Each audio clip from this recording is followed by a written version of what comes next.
평소 건강하다고 생각했던 63세 박정수 씨에게 어느 날 갑작스러운 변화가 찾아왔습니다. 아침에 일어나서 양치질을 하려는데 오른쪽 팔에 힘이 들어가지 않았어요. 처음에는 잠시 저린 것이라고 생각했지만 시간이 지나도 나아지지 않았습니다. 말도 어눌해지고 걸음걸이도 불안정해졌어요. 가족들이 급히 병원으로 모셨고 뇌졸중 진단을 받았습니다. 다행히 골든타임 내에 치료를 받아서 큰 후유증 없이 회복할 수 있었어요. 의사는 말했습니다. 미리 위험 신호를 알아차리고 예방했다면 이런 위험한 상황을 막을 수 있었을 것이라고요. 박 씨는 그제서야 평소 무시했던 증상들이 뇌졸중의 전조였다는 것을 깨달았습니다. 혹시 여러분도 이런 경험 있으신가요? 최근에 어지러움이나 두통이 자주 생기는 경우, 말할 때 혀가 꼬이거나 발음이 부정확해지는 느낌, 한쪽 팔다리에 힘이 빠지거나 저린 증상, 이런 증상들을 단순히 나이 탓으로 넘기고 계시지는 않나요? 뇌졸중은 우리나라 사망 원인 상위권을 차지하는 무서운 질병입니다. 특히 50대 이후부터 발생률이 급격히 증가해요. 하지만 놀라운 사실은 뇌졸중의 80% 이상이 예방 가능하다는 것입니다. 올바른 생활 습관과 조기 대응만으로도 충분히 막을 수 있어요. 11월은 세계 뇌졸중의 달로 지정되어 있습니다. 이 시기에 뇌졸중에 대한 인식을 높이고 예방의 중요성을 알리고 있어요. 오늘 이 영상을 통해 뇌졸중의 위험 신호를 정확히 알아보고 예방법을 익혀보세요. 여러분과 가족의 소중한 생명을 지킬 수 있는 중요한 정보가 될 거예요. 뇌졸중은 뇌혈관이 막히거나 터져서 뇌 조직이 손상되는 질병입니다. 혈관이 막히는 경우를 뇌경색 또는 허혈성 뇌졸중이라고 해요. 혈관이 터지는 경우는 뇌출혈 또는 출혈성 뇌졸중이라고 합니다. 두 경우 모두 뇌 세포가 산소와 영양을 공급받지 못해 손상을 입게 되죠. 뇌졸중의 가장 무서운 점은 갑작스럽게 발생한다는 것입니다. 하지만 실제로는 오랜 기간에 걸쳐 위험 요인들이 축적되면서 생기는 질병이에요. 고혈압, 당뇨병, 고지혈증 같은 만성 질환이 주요 원인입니다. 흡연, 음주, 비만, 스트레스도 뇌졸중 위험을 크게 높여요. 박정수 씨의 경우를 다시 살펴보겠습니다. 사실 그분에게는 몇 달 전부터 경고 신호들이 있었어요. 가끔씩 어지러움을 느꼈고 두통도 자주 있었습니다. 하지만 단순한 피로나 스트레스로 생각하고 넘겼던 거죠. 혈압도 조금 높았지만 약을 먹지 않고 방치하고 있었어요. 만약 박 씨가 그때 이런 증상들을 심각하게 받아들였다면 어땠을까요? 정기 검진을 받고 적절한 치료를 시작했다면 뇌졸중을 예방할 수 있었을 거예요. 이것이 바로 뇌졸중 예방의 핵심입니다. 위험 요인을 미리 찾아내고 적극적으로 관리하는 것이죠. 뇌졸중의 전조 증상을 정확히 알아두는 것이 중요합니다. 갑작스러운 한쪽 마비나 힘 빠짐이 가장 대표적인 증상이에요. 얼굴, 팔, 다리 중 한쪽에만 나타나는 것이 특징입니다. 미소를 지으려고 해도 한쪽 입꼬리가 올라가지 않을 수 있어요. 언어 장애도 중요한 신호입니다. 갑자기 말이 어눌해지거나 상대방의 말을 이해하지 못해요. 간단한 단어도 생각나지 않거나 발음이 불분명해집니다. 혀가 꼬이는 것 같은 느낌을 받을 수도 있어요. 시야 장애나 심한 어지러움도 주의해야 할 증상입니다. 갑자기 한쪽 시야가 보이지 않거나 물체가 두 개로 보여요. 심한 어지러움으로 걸을 수 없거나 균형을 잡기 어려워집니다. 이런 증상들이 나타나면 즉시 응급실로 가야 해요. 극심한 두통도 뇌졸중의 신호일 수 있습니다. 평생 경험해보지 못한 극심한 두통이 갑자기 시작되면 위험해요. 특히 목이 뻣뻣해지거나 의식이 흐려진다면 뇌출혈을 의심해야 합니다. 구토나 경련이 동반되는 경우도 마찬가지예요. 하지만 모든 뇌졸중이 극적인 증상으로 시작하는 것은 아닙니다. 소뇌졸중이나 일과성 허혈 발작의 경우 증상이 미미할 수 있어요. 잠깐 어지럽거나 손에 힘이 빠지는 정도로 나타날 수 있습니다. 이런 경미한 증상도 절대 무시하면 안 돼요. 뇌졸중 응급대응법으로 FAST 체크법을 기억하세요. 페이스는 얼굴 마비를 확인하는 것입니다. 웃어보라고 했을 때 한쪽 입꼬리가 처지거나 표정이 이상하면 위험해요. 암즈는 팔의 힘을 확인하는 거예요. 두 팔을 들어 올리게 했을 때 한쪽이 떨어지면 마비 증상입니다. 스피치는 언어 능력을 체크하는 것이고요. 간단한 문장을 따라 말하게 했을 때 어눌하거나 이상하면 위험 신호예요. 타임은 시간의 중요성을 의미합니다. 이런 증상이 하나라도 있으면 즉시 구급차를 불러야 해요. 뇌졸중 치료에서 시간은 생명과 직결됩니다. 증상 시작 후 3시간 이내에 치료받으면 후유증을 최소화할 수 있어요. 하지만 시간이 지날수록 뇌 손상이 커지고 회복이 어려워집니다. 그래서 골든타임을 놓치지 않는 것이 가장 중요해요. 이제 뇌졸중을 예방하는 구체적인 방법들을 알아보겠습니다. 가장 기본이 되는 것은 위험 요인 관리입니다. 고혈압은 뇌졸중의 가장 중요한 원인 중 하나예요. 수축기 혈압이 140 이상이면 적극적인 치료가 필요합니다.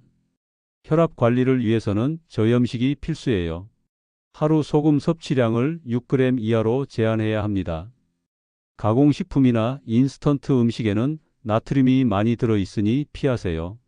대신 신선한 채소와 과일을 많이 드시는 것이 좋아요. 당뇨병 관리도 뇌졸중 예방에 중요합니다. 혈당이 높으면 혈관벽이 손상되어 뇌졸중 위험이 증가해요. 공복 혈당은 100 미만, 식후 혈당은 140 미만으로 유지해야 합니다. 정기적인 검사와 함께 혈당 조절에 신경 써야 해요. 고지혈증도 뇌혈관 건강에 악영향을 미칩니다. 나쁜 콜레스테롤이 혈관에 쌓여서 동맥경화를 일으켜요. 총 콜레스테롤은 200 미만, 나쁜 콜레스테롤은 100 미만으로 관리하세요. 기름진 음식을 피하고 등푸른 생선을 자주 드시는 것이 도움이 됩니다. 흡연은 뇌졸중 위험을 배로 늘리는 최악의 습관입니다. 담배의 니코틴이 혈관을 수축시키고 혈전 형성을 촉진해요. 금연 후 2년만 지나도 뇌졸중 위험이 현저히 감소합니다. 지금이라도 늦지 않으니 꼭 금연하시기 바래요. 과도한 음주도 뇌졸중 위험을 높입니다. 알코올은 혈압을 올리고 부정맥을 유발할 수 있어요.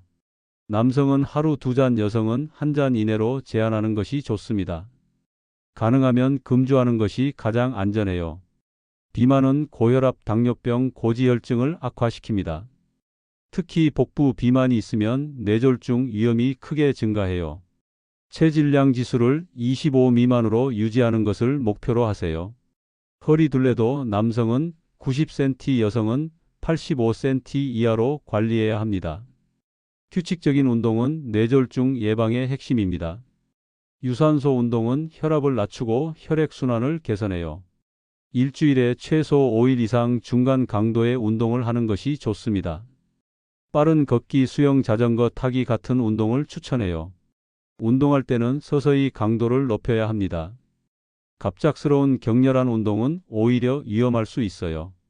자신의 체력에 맞는 운동을 선택하고 꾸준히 하는 것이 중요합니다. 운동 전후로 충분한 준비 운동과 정리 운동도 빼먹지 마세요. 스트레스 관리도 뇌졸중 예방에 도움이 됩니다. 만성 스트레스는 혈압을 올리고 혈관에 악영향을 미쳐요. 규칙적인 생활 패턴을 유지하고 충분한 휴식을 취하세요. 취미 활동이나 명상 같은 이완 방법을 찾아보시는 것도 좋아요. 수면의 질도 뇌혈관 건강과 관련이 있습니다. 수면 부족이나 수면 무호흡증은 뇌졸중 위험을 높여요. 하루 7에서 8시간의 충분한 수면을 취하도록 노력하세요. 콧골이나 수면 중 호흡 정지가 있다면 전문의와 상담받으시기 바래요. 여기서 중요한 사실을 하나 더 말씀드리겠습니다. 뇌졸중은 계절과도 관련이 있어요. 겨울철과 환절기에 발생률이 높아집니다. 기온이 갑자기 떨어지면 혈관이 수축하면서 혈압이 급상승할 수 있거든요. 날씨가 추워지는 시기에는 특히 주의해야 합니다. 외출할 때는 충분히 옷을 입고 몸을 따뜻하게 유지하세요. 갑작스러운 온도 변화를 피하고 실내외 온도 차이를 줄이는 것이 좋아요. 새벽이나 이른 아침 운동도 조심해야 합니다. 정기적인 건강검진의 중요성도 강조하고 싶어요. 50대 이후부터는 적어도 1년에 한 번은 종합검진을 받으세요. 혈압, 혈당, 콜레스테롤 수치를 정기적으로 확인하는 것이 중요해요. 경동맥 초음파 검사로 혈관 상태를 점검하는 것도 도움이 됩니다. 가족력이 있는 분들은 더욱 주의해야 합니다. 직계 가족 중에 뇌졸중 환자가 있으면 위험도가 높아져요.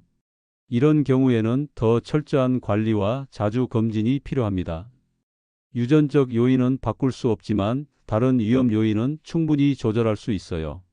여성의 경우 특별히 주의해야 할 사항들이 있습니다. 경구 피임약 복용이나 호르몬 치료는 혈전 위험을 높일 수 있어요. 임신 중이나 출산 후에도 뇌졸중 위험이 일시적으로 증가합니다. 이런 시기에는 더욱 세심한 건강관리가 필요해요. 편두통이 있는 분들도 주의가 필요합니다. 특히 조짐이 있는 편두통은 뇌졸중 위험과 관련이 있어요. 평소와 다른 심한 두통이나 신경학적 증상이 있으면 즉시 병원에 가세요. 단순한 두통으로 생각하고 넘기지 마시기 바래요. 뇌졸중 예방에 도움이 되는 음식들도 있어요. 오메가3가 풍부한 등푸른 생선은 혈관 건강에 좋습니다. 고등어, 연어, 참치 같은 생선을 일주일에 2~3번 드세요. 견과류도 좋은 지방산이 많아서 뇌혈관 보호에 도움이 돼요.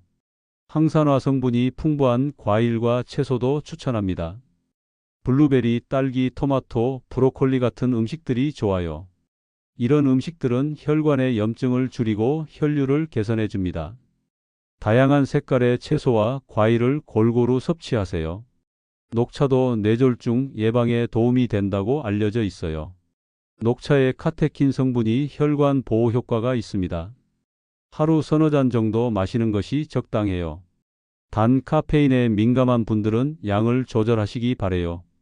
반대로 피해야 할 음식들도 있습니다. 나트륨이 많은 짠 음식은 혈압을 올림으로 제한해야 해요. 트랜스지방이 많은 가공식품이나 튀김류도 피하는 것이 좋습니다. 설탕이 많이 들어간 음료수나 과자류도 혈당과 체중 관리에 해로워요. 약물 치료가 필요한 경우도 있습니다. 고혈압, 당뇨병, 고지혈증이 있으면 적극적인 약물 치료를 받아야 해요. 의사가 처방한 약물은 꾸준히 복용하는 것이 중요합니다. 임의로 중단하거나 용량을 조절하면 위험할 수 있어요. 아스피린 같은 항열소 판제도 도움이 될 수 있습니다. 하지만 출혈 위험이 있으므로 반드시 의사와 상담 후 복용해야 해요. 개인의 위험도와 출혈 위험을 종합적으로 고려해서 결정합니다. 자가 판단으로 복용하면 절대 안 돼요. 뇌졸중 예방을 위한 생활 수칙을 정리해 드리겠습니다. 금연과 절주는 기본이고 규칙적인 운동을 해야 해요. 저염 저지방 식단을 유지하고 적정 체중을 관리하세요. 스트레스를 줄이고 충분한 수면을 취하는 것도 중요해요. 정기적인 건강검진을 받고 만성질환을 적극 치료하세요. 특히 혈압, 혈당, 콜레스테롤 수치를 정상 범위로 유지해야 합니다. 처방받은 약물은 꾸준히 복용하고 임의로 중단하지 마세요. 의심 증상이 있으면 즉시 병원을 찾는 것도 잊지 마시고요. 뇌졸중 후 재활치료의 중요성도 말씀드리고 싶어요. 만약 뇌졸중이 발생했다면 적극적인 재활치료가 필요합니다. 물리치료, 작업치료, 언어치료를 통해 기능을 회복할 수 있어요. 가족의 지지와 환자의 의지가 회복에 큰 영향을 미칩니다. 재발 방지를 위한 관리도 평생 지속해야 해요. 뇌졸중을 한번 경험한 분들은 재발 위험이 높습니다. 더욱 철저한 위험 요인 관리가 필요하고 정기 검진도 자주 받아야 해요. 처방받은 약물을 평생 복용해야 하는 경우도 많습니다. 박정수 씨의 그 후 이야기를 들려드리겠습니다. 뇌졸중을 경험한 후 그분은 생활을 완전히 바꿨어요. 금연을 하고 규칙적으로 운동을 시작했습니다. 식단도 저염식으로 바꾸고 체중을 10kg이나 감량했어요. 혈압약과 콜레스테롤 약을 꾸준히 복용하고 있습니다.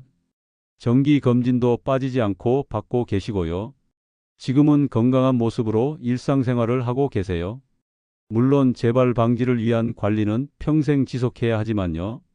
뇌졸중은 무서운 질병이지만 예방 가능한 질병이기도 합니다. 위험 요인을 잘 관리하고 건강한 생활 습관을 유지하면 충분히 막을 수 있어요. 조기 발견과 적절한 치료로 후유증도 최소화할 수 있습니다. 포기하지 마시고 적극적으로 건강 관리에 임하시기 바래요. 11월 뇌졸중의 달을 맞아 여러분의 뇌혈관 건강을 점검해 보세요.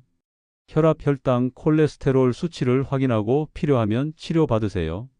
생활 습관도 다시 한번 돌아보고 개선할 점이 있으면 바꿔보시고요. 작은 실천이 모여서 큰 건강을 만들어낼 거예요. 오늘부터 실천할 수 있는 구체적인 방법들을 제안해 드릴게요. 매일 아침 혈압을 재는 습관을 만들어 보세요. 가정용 혈압계로 측정하고 기록해 두면 건강 관리에 도움이 됩니다. 이상 수치가 나오면 즉시 병원을 찾아 상담받으시기 바래요. 하루 30분 이상 걷기 운동을 시작해 보세요. 처음에는 천천히 시작해서 점차 속도와 거리를 늘려가시면 됩니다. 날씨가 좋지 않을 때는 실내에서 제자리 걸음이라도 해보세요. 꾸준함이 가장 중요하니까 무리하지 마시고 지속 가능한 수준에서 하시고요. 식단 관리도 조금씩 개선해 보세요. 하루 한 끼씩이라도 저염식으로 바꿔보시면 어떨까요? 가공식품 대신 신선한 재료로 직접 요리해 드시는 것이 좋아요. 나트륨 함량을 확인하는 습관도 기르시기 바래요. 금연과 절주도 단계적으로 시도해 보세요. 갑자기 완전히 끊기 어렵다면 점차 줄여가는 방법도 있어요.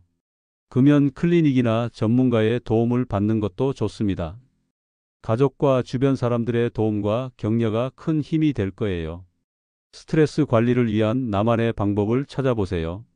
명상, 요가, 독서, 음악 감상 등 자신에게 맞는 이완법을 선택하세요. 규칙적인 생활 패턴을 유지하고 충분한 수면을 취하는 것도 중요해요. 과로하지 말고 적당한 휴식을 취하시기 바래요. 정기검진 일정을 미리 세워두세요. 1년에 한 번은 종합건강검진을 받고 필요한 추가 검사도 받으세요. 만성질환이 있으면 주치의와 상담하여 관리 계획을 세우시고요. 검사 결과는 잘 보관해 두었다가 다음 검진 때 참고하세요. 가족들과 뇌졸중 응급대응법을 함께 익혀보세요. FAST 체크법을 숙지하고 응급 상황 시 행동 요령을 공유하세요. 응급실 위치와 연락처도 미리 확인해 두면 좋겠어요. 평소 건강 상태와 복용 중인 약물 정보도 정리해 두시기 바래요. 뇌졸중 예방은 하루아침에 되는 것이 아닙니다. 장기간에 걸친 꾸준한 관리와 노력이 필요한 일이에요. 하지만 올바른 생활 습관으로 충분히 예방할 수 있는 질병이기도 합니다. 지금부터라도 늦지 않으니 적극적으로 건강 관리를 시작하세요. 모든 건강 정보는 개인차가 있을 수 있다는 점을 말씀드립니다. 현재 복용 중인 약물이 있거나 기존 질환이 있으시다면 반드시 담당 의사와 상담하세요. 임의로 약물을 중단하거나 변경하면 위험할 수 있어요. 전문의의 진료와 상담을 통해 개인에 맞는 관리 방법을 찾으시기 바랍니다. 뇌졸중은 예방이 최선의 치료입니다. 오늘 영상을 통해 배운 내용들을 실천에 옮겨보세요. 작은 변화라도 꾸준히 지속하면 큰 차이를 만들어낼 수 있어요. 여러분과 가족의 건강한 미래를 위해 지금부터 시작하시기 바랍니다. 영상이 도움이 되셨다면 구독과 좋아요로 응원해 주세요. 꾸준히 건강 정보를 전달하는 힘이 됩니다. 가족이나 지인 중에 뇌졸중 위험이 있는 분이 계시다면 이 영상을 공유해 주세요. 함께 건강한 노년을 준비해 나갑시다.